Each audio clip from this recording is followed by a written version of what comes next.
Gözlerini bağla, nefesini hisset. Adımların ritim alır, bu gece bize ait.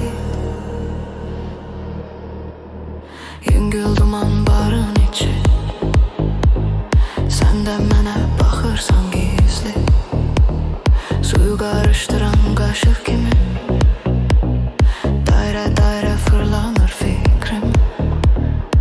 Elin stekanın kenarında, musiki akır parmaklarından.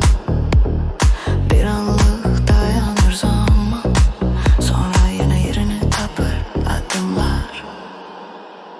Gel, akşam gece dalgasıyla bedenim bedenine karşı hiç soruşma. Bırakanları sabaha yok bu anlar yalnızca.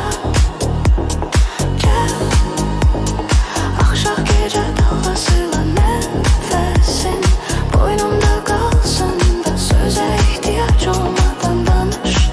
Ritmin dilinde anlayırım seni.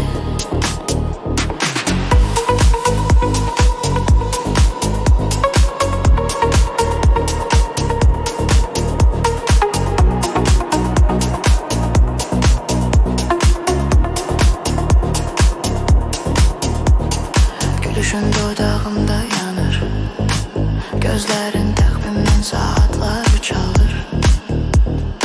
Eğilip kulağıma bir sır deyirsən, sesin içimde yol tapır. Darıxır səhnəyə yaxın, ışığa uzaq burada sadəcə. Ürəyin səsi var, kölgən mənə qarışdıqca.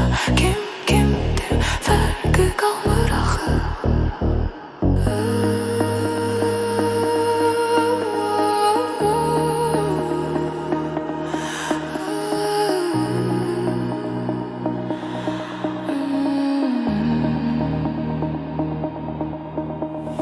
Yavaşla bir anlık duruşundaydım,